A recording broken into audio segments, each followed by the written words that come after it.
नमस्कार दोस्तों, मैं Lalita Agrawal PSSM blessings audio team Kolkata से बोल रही हूँ। पिछले ऑडियो में हमने जाना कि टॉरकॉम जी मज़दूरों की भलाई के लिए और कारखाने में क्या क्या परिवर्तन लाते हैं। ऑडियो नंबर 77 में हम इसी घटना को आगे बढ़ाते हैं।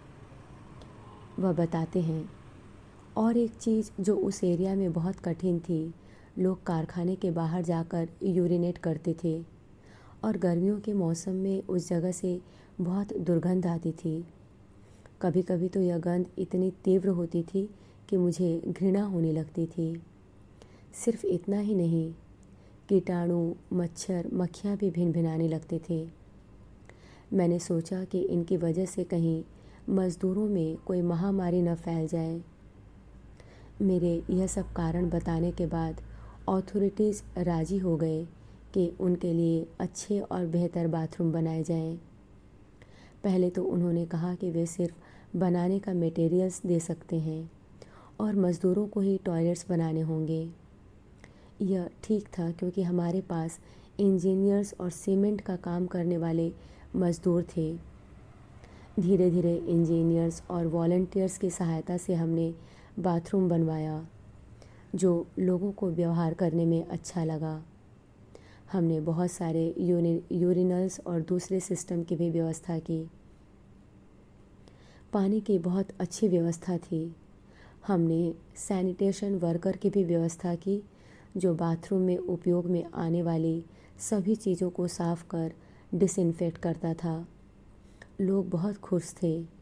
उन्होंने कहा कि वो अपने घरों में भी इस तरह का परिवर्तन कर रहे हैं और वे ज़्यादा स्वस्थ और ऊर्जावान महसूस कर रहे थे। कभी कभी जब सारा काम खत्म हो जाता और सारे इंजीनियर्स बाहर होते और मैकेनिक्स के पास कोई काम नहीं होता, मैं उनसे सभी चीज़ों को साफ़ करने को कहता और उसके बाद उनसे कहता कि वे अपने घर जाएं और अपने समय को एंजॉय करें। इससे भी उनमें एक दूसरे के प्रति उत्साह और प्रेम बढ़ा और वे कारखाने में बहुत खुशी और आनंद के साथ आते।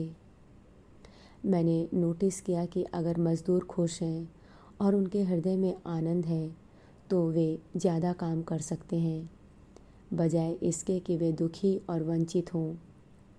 यह मैंने बहुत अच्छी तरह से सिद्ध कर दिया था। इन सब चीज़ों के साथ मैं बहुत अनुशासित भी था, विशेषकर जब वे अपना काम ठीक से नहीं करते थे, सामान के प्रति नेग्लेक्टेड रहते या उसे बाहर गंदा होने के लिए छोड़ देते या किसी पार्ट को रिपेयर करना भूल जाते और इंजन डिफेक्टिव निकल जाता। इन सब मामलों में मैं बहुत स्ट्रिक्ट था। मैंने बहुत सारे अनुशासन लागू किए। पहली चीज़ थी बहुत खुशी और आनंद के साथ उनको बताना कि अगर वे अपना काम अच्छे तरीके से नहीं करते हैं तो अपने ही भविष्य का नुकसान कर रहे हैं। और चूँकि वे मुस्लिम थे और मैं कुरान के बारे में जानता था, मैं कुरान की पंक्तियाँ लेकर उन्हें समझाता।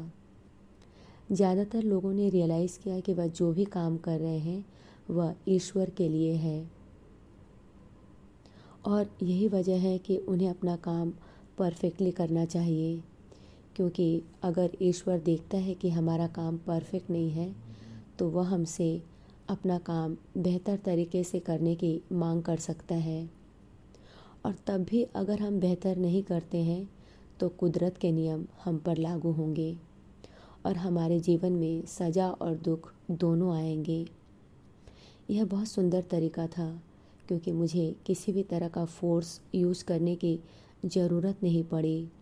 उनका धर्म और उनका विश्वास ही उन्हें नियंत्रित करता था और बेहतर कार्य करने के लिए उनका नेतृत्व करता था। मैं उनके आपस की लड़ाई को लेकर भी काफ़ी गंभीर था। मैं चाहता था कारखाने का हर व्यक्ति एक दूसरे के साथ आदर के साथ पेश आए, विनम्रता से बात करे और उनमें किसी भी तरह का तर्क वितर्क और लड़ाई झगड़ा न हो। मैंने उनको कहा कि अगर ऐसी कोई भी गंभीर समस्या है जिसे वह आदर और तर्क के साथ नहीं हल कर सकते तो मैं उनके लिए हमेशा हाजिर हूँ। वे मुझे तुरंत बुलाएं और अपनी समस्या को मुझे बताएं। ऐसा कई बार हुआ कि मुस्कुराते हुए जब मैंने उन्हें बताया कि उन्होंने कहाँ गलती की और वे क्यों असफल हुए, उन्हें बहुत शर्म महसूस हुई।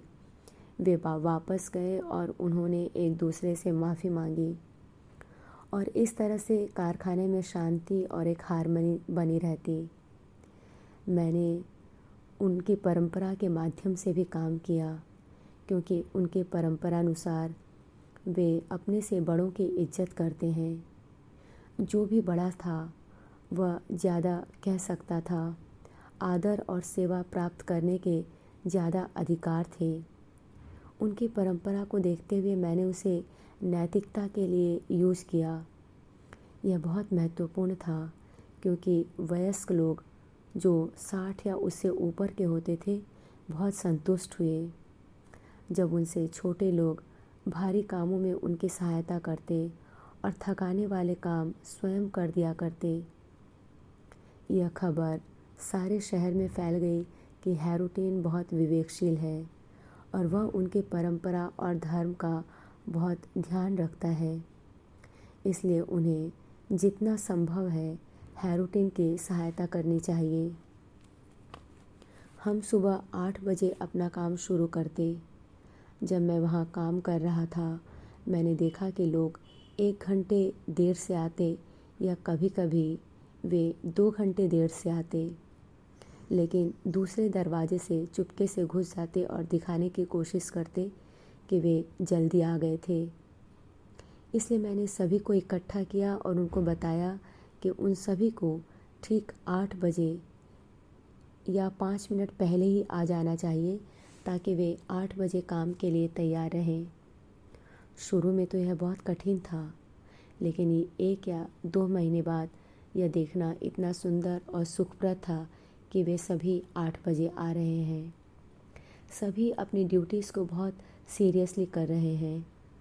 दूसरी चीज़ जो मैंने की वह यह कि मैंने एक रेडियो ख़रीदा और उसे कारखाने में चलाता और दोपहर को बहुत सुंदर अरबिक म्यूज़िक चलता। उन्हें सुनने में और संगीत के साथ काम करने में बहुत खुशी होती। इससे वह पूरे दिन खुश और ऊर्जावान रहते। कारखाने में 4 या 5 लोग थे जो बहुत धार्मिक थे। उनमें से कुछ सूफ़ी थे और कुछ रूढ़िवादी मुस्लिम थे, और वे मोहम्मद के धर्म को पालन करने की कोशिश करते। मैंने उन्हें समझाने का प्रयास किया कि आर्मेनियन और इंग्लिश में ट्रांसलेट की कुछ किताबें और कुरान ख़रीदें और रोज़ पढ़ें, ताकि मैं उनका मनोविज्ञान और आध्यात्मिक झुकाव समझ सकूं। कई बार उन्हें बहुत आश्चर्य होता जब मैं कुरान में लिखी हुई पंक्तियाँ उद्धृत करता और उनकी आवृत्ति करता, और वे कहते कि मुझे इन सब का इतना ज्ञान कैसे। मैंने उनको बताया कि मैं कुरान पसंद करता हूँ, क्योंकि यह उच्चतम जगत से दी गई है और यह लाखों लोगों को डिवाइन गाइडेंस प्राप्त करने के लिए दी गई है। आज के लिए इतना ही। अगले ऑडियो में हम इसी घटना को आगे बढ़ाएंगे। तब तक के लिए धन्यवाद दोस्तों। आप सभी का बहुत बहुत आभार। आपका दिन शुभ हो।